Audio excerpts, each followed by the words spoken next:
اما بعد فاعوذ باللہ من الشیطان الرجیم بسم اللہ الرحمن الرحیم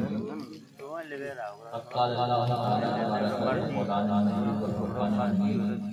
قد انزل اللہ علیکم ذکرا رسولا وقال اللہ تعالی فی مقام آخر فإذا فرغت فانصب وإلى ربك فارغب وقال الله تعالى في مقام آخر لكم في رسول الله أسوة حسنة صدق الله مولانا العظيم وصدق رسوله النبي الكريم صلی اللہ تعالی علیہ وسلم۔ آج سب سے پہلے نبی کائنات احمد مصطفیٰ محمد مصطفیٰ روح خدا صلی اللہ تعالی علیہ وسلم کی بارگاہ میں نذرانے درود پیش کرنے کی سعادت حاصل کریں۔ اللہم صلی علی سیدنا مولانا محمد وعلی وسلم صلو علیہ وسلم علیہ یا رسول اللہ صلی اللہ علیہ وسلم۔ عزیزان گرامی، یہ مہینہ جو ہمارے بیچ میں ہے یہ وہ بابرکت مہینہ ہے۔ اس مہینے میں ہمیں اللہ تبارک و تعالیٰ نے سب سے زیادہ قیمتی انمول اور بے مثال تحفہ عطا کیا۔ اس مہینے میں نبی کائنات احمد مصطفیٰ محمد مصطفیٰ صلی اللہ تعالیٰ علیہ وسلم تشریف لائے، آپ کی جلوہ گری ہوئی۔ پروردگار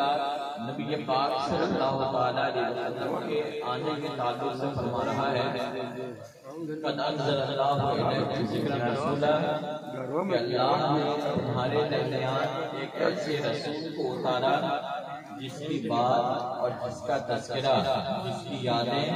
ہمیشہ منائی جاتی رہیں گی۔ نبی کے کائنات صلی اللہ تعالیٰ علیہ وسلم اللہ تبارک و تعالیٰ کی بنائی ہوئی مخلوق میں سب سے زیادہ انوکھے ہیں۔ آپ سید الانبیاء ہیں،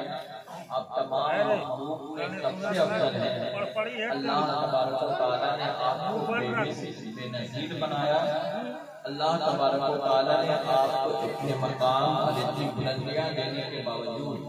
پروردگار نے آپ سے کہا فَإِذَا فَرَغْتَ فَانصَبْ وَإِلَىٰ رَبِّكَ فَارْغَب۔ اے محبوب، جب آپ اپنی ذمہ داری سے فارغ ہو جائیں، جب آپ اپنے کام سے فارغ ہو جائیں تو میری یاد میں ڈوب جائیں، میری بندگی کریں، میرا تذکرہ کریں اور میری یاد منائیں۔ نبی کائنات صلی اللہ تعالیٰ علیہ وسلم جو کہ اے ہے، جب اس رسول سے پروردگار کہہ رہا ہے کہ آپ میری بندگی کریں، میری عبادت کریں، تو پھر ہماری اور آپ کی کیا حیثیت ہے، ہم اور آپ کس شمار میں ہیں اور کس گلی میں ہیں۔ اللہ تبارک و تعالیٰ نے انسان کو پیدا کیا ہے اور انسان کو پیدا کرنے کے بعد انسان سے کہا ہے کہ میں نے تمہیں بیکار، بے وجہ اور بے مطلب پیدا نہیں کیا ہے۔ وَمَا خَلَقْتُ الْجِنَّ وَالْإِنسَ إِلَّا لِيَعْبُدُونِ، میں نے انسان اور جن کو پیدا کیا ہے تاکہ وہ میری عبادت کریں اور میری بندگی کریں۔ اللہ تبارک و تعالیٰ حضرت امام غزالی علیہ رحمۃ و رضوان نے انسانی زندگی کے تعلق سے ذکر کیا ہے کہ ایک انسان جنگل سے گزر رہا تھا، وہ دیکھتا ہے کہ اسے شیر دوڑا رہا ہے، وہ بھاگتا جاتا ہے، سامنے اسے کنواں نظر آتا ہے، وہ سوچتا ہے کہ کنواں میں کود کر میں اپنی جان بچا لوں۔ جیسے ہی وہ کنواں میں جھانکتا ہے تو دیکھتا ہے کہ اس کے اندر سانپ تیر رہا ہے، وہ پریشان ہو جاتا ہے کہ پیچھے شیر ہے، آگے کنواں ہے تو اس میں سانپ ہے۔ پھر اسے کنواں کی دیوار میں گھاس اگی ہوئی نظر آتی ہے، وہ گھاس کو پکڑ کر جھول جاتا ہے۔ جیسے ہی گھاس کو پکڑ کر جھولتا ہے وہ دیکھتا ہے کہ اسی گھاس کو کالے اور سفید رنگ کے چوہے کاٹ رہے ہیں۔ وہ پریشان ہو جاتا ہے کہ یہ گھاس کٹ جائے گی اور میں کنویں میں گر جاؤں گا۔ پھر اسی درمیان اس کی نظر دوسری طرف پڑتی ہے،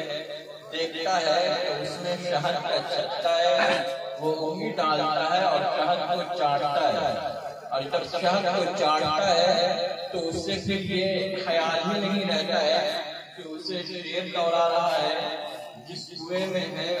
کی دیوار کو پکڑ کر ڈھونڈ رہا ہے، اس کے نیچے سانپ ہے جو گھاس کو پکڑے ہوا ہے، اسے کالے اور سفید رنگ کے چوہے کاٹ رہے ہیں، ان تمام چیزوں کو بھول جاتا ہے اور شہد کو چاٹنے میں لگ جاتا ہے، حتیٰ کہ وہ گھاس کٹ جاتی ہے اور وہ آدمی کنواں میں گر جاتا ہے۔ حضرت امام غزالی علیہ رحمۃ اللہ نے یہ لکھنے کے بعد کہا ہے کہ وہ یہ شیر اسے دوڑا رہا تھا، وہ شیر ملک الموت ہے، کنواں جو ہے وہ قبر ہے، کنویں میں جو سانپ تیر رہا ہے وہ عذاب قبر ہے، جس گھاس کو وہ پکڑ کر جھول رہا ہے وہ گھاس اس کی زندگی ہے، اور کالے سفید رنگ کے چوہے جو گھاس کو کاٹ رہے ہیں وہ دن اور رات ہے،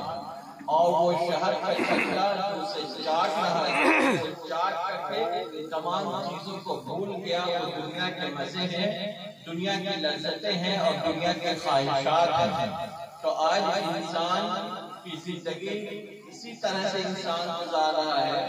دنیا میں جو بھی انسان ہے وہ زیادہ سے زیادہ زمین لینا چاہتا ہے، بہتر سے بہتر مکان بنانا چاہتا ہے، خوب سے خوب دولت اکٹھا کرنا چاہتا ہے، اور زیادہ سے زیادہ طاقت اپنے گرد دنیا کی جتنی چیزیں ہیں وہ حاصل کرنا اور اکٹھا کرنا چاہتا ہے، لیکن آدمی کو یہ خیال نہیں رہتا ہے کہ اسے اس دنیا سے جانا ہے اور اسے اللہ